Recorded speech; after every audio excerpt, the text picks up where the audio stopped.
Ayubowan Duipute, and it is grade 10 science once again, chapter number 2, the last video, and the video number 8 is in front of you.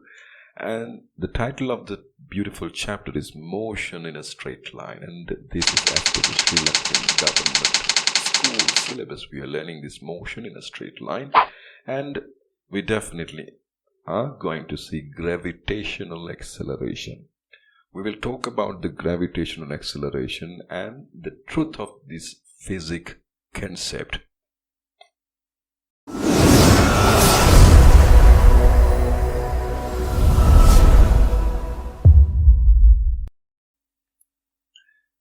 There are 3 buildings and a breakable glass balls on those 3 buildings. Those are huge balls. Now the number 1 is falling down. Number 2 is falling down. Number 3 is falling down. All these 3 balls fallen down. I have 2 questions to ask which you are going to comment down.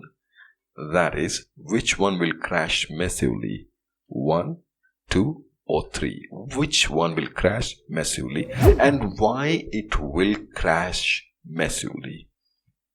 The first one is which one will crash massively and why it will crash massively is the answer that you're going to give me in the comment below. Now, by experience, we know that when a body falls, its velocity increases gradually. Now, this ball is falling down. You see this one? When the ball is falling down, when it is starting, it will come slow. And when it is going down and down, it will increase the acceleration. That is, the body accelerates. Now, I have a nice picture over here. That sad girl going to jump from that building. Do you know how tall that building is? Let's see that. Oh my God, that's super tall, right? If she is jumping from that building, what will happen? Look at this and decide. You definitely have an answer. Oh my God.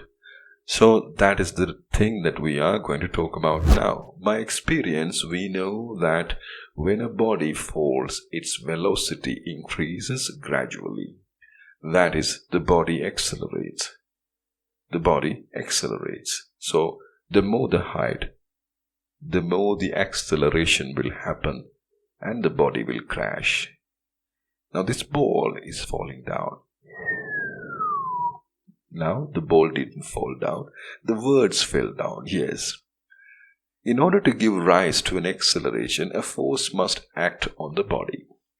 Now, this ball, if it wants to fall down, some force must be there, right? Some force must be there. What is that force acting on that body? Is it from this direction? Or is this from direction? Or is that from that direction? Or is that from that direction?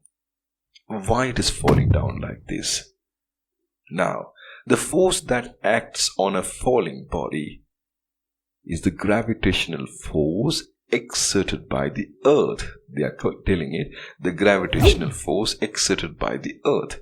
Now, that gravitational force, that is where it is coming from, that is exerted by the earth, by the way, then that means the ball is getting pulled. The ball is getting pulled or getting attracted by the earth's, or they call it as force. Now, that ball, when it's falling down from that height, yes, the acceleration caused by Earth's gravitational attraction, we know that. But it has a name. That name is gravitational acceleration. That is known as what? Gravitational acceleration. Now, we came to know the concept of this particular subject and the title of this subject as gravitational acceleration, and that gravitational acceleration happening because of the attraction of the Earth's gravity. Now, that has a symbol and that's known as simple G. Okay, now, when that ball is falling down, look at this. The average value for the gravitational acceleration at a sea level is about 9.8 meters per second per second. That is how they used to say that scientifically in a right way. The average value for the gravitational acceleration at sea level is about 9.8 meters per second. Per second 2 times. Now, this meters per second, you should remember to answer the question when they will give you an MCQ question. Now, I have another one. When a body is moving vertically upwards, the velocity decreases by 9.8 meters per second every second. Therefore, the gravitational acceleration of a body moving vertically upward in this direction, you see that one? Minus 9.8 meters per second. That's because it's going vertically upwards. We have something here. Let's understand that. Suppose that body falling vertically down after starting from rest takes 4 seconds to reach the ground. Now this ball is falling from up and it's starting from the rest. That means the initial velocity will be 0, right? And its velocity change during each seconds can be stated as follows.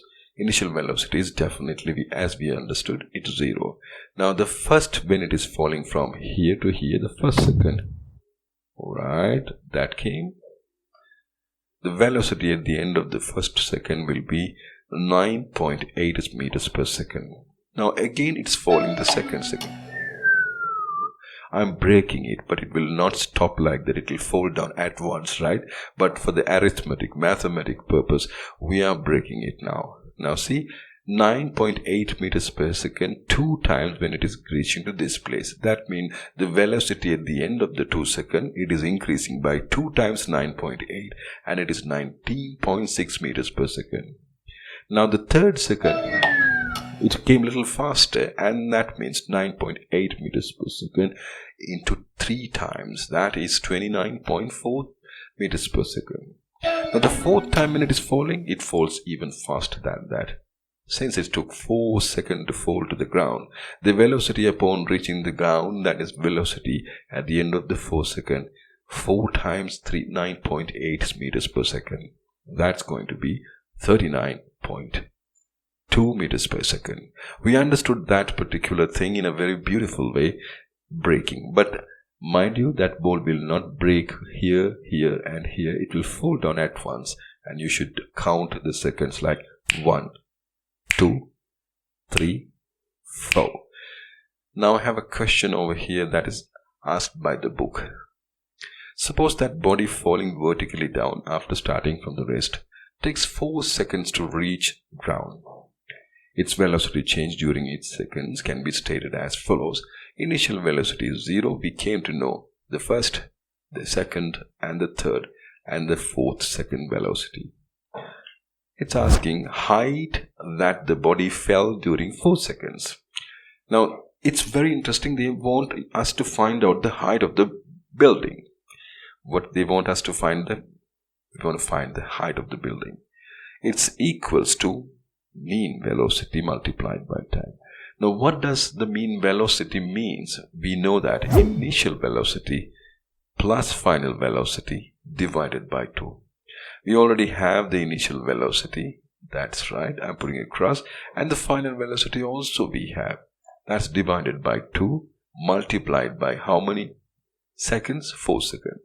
Here you go. When we are applying 0, 39.2 divided by 2 multiplied by 4 seconds, we are getting 78.4 meters. The height of the building is exactly 78.4 meters. Understood? Yes. That part is very clear to us. Now we are going to further understand this. What if you have a question like this? If you know the height of the building, also you can find what is the final acceleration, can't we? Yes. If you know that somebody is falling from a 100-meter tall building and he's taking such amount or X amount of time, then if somebody is asking, can you find the final acceleration?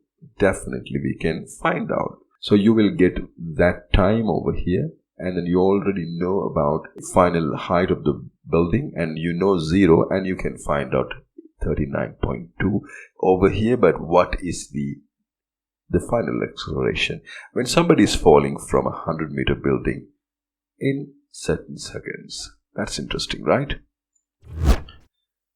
Now, from this graph also we can find out certain things. Velocity at the end of the first second it is 9.8 meters per second. In the second it is 19.6. The third it is about 29.4, and in the fourth it is about 39.2. See, like the first second, the second second, third second, and the fourth second. And also the time velocity is marked over here. So when we are making the graph like this, in the first second it is somewhere here, 9.8, here it is. And in the second it is here, 19.6. And in the third second it is 29.4. And in the fourth second it is exactly 39.2. That is how it's marked. Now, if you want to find the height of the building from this graph, we can find out that we have to find the shaded area. You see that one? To find the shaded area, you know that the height it is 39.2. And you also know it's 4 seconds over here, 4. That is divided by 2. You can get an answer. 39.2 multiplied by 4 seconds and divided by 2, that you will get an answer of 78.4 over there. This is also another way to find the height of the building. As I told you in my previous guess that if you know the height of the building, definitely, and if you know the seconds, you can definitely find the velocity also, final velocity. Another question is in front of you. An object was projected vertically upwards. Now it is not coming downward, it's projected which way? Upward. At a velocity of 30 meters per second. Now the first question is preparing a velocity time data table indicating the variation of the velocity with time from the moment the object was projected until it reaches the maximum height. The second question they are asking is sketching a velocity time graph to describe the motion. And the third one is find the maximum height reached by the object. Here they are asking you to take G as 10 meters per second for convenience of the calculation. It's not 9.8.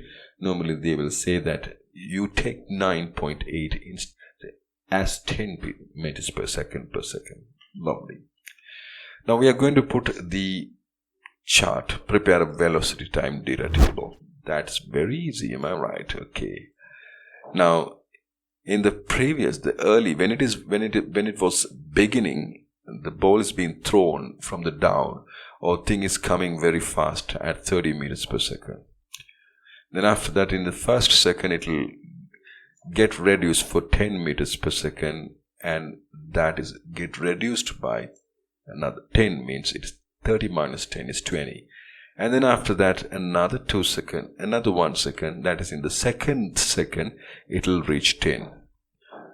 When it is coming from the second to third second, it will come to 0. That means the ball will stop there. So this is how the things are working. Now we will put that one in the graph and see. In the first second, it'll starting from 0 over here. You see this in the 0. In the second number 1, it is 20, and in the second number 2, it is 10 over here. You see 10, 2, 21. In the last, it is velocity will be 0. That is here. The velocity is 0, and in the third second. Now, the interesting part is finding the height of the building. Find the maximum height reached by the object. That is this, right? So 30, I can do it without even taking the calculator. 30 multiplied by 3, that's going to be 90, divided by 2, that's going to be 45 meters. That's going to be how many meters? 45 meters. So it's easy, isn't it? So we came to know how to find out the answer for the question when it is going upwards and when it is coming downwards. So finally, we have something here pending for your comment. Falling down, and that's falling down also. Which one will crash massively and why? You have to answer the question, and I'm waiting for you. Another question that is going to be there for your next video session, that will be answered in next question. Why we can't buy electricity in supermarket?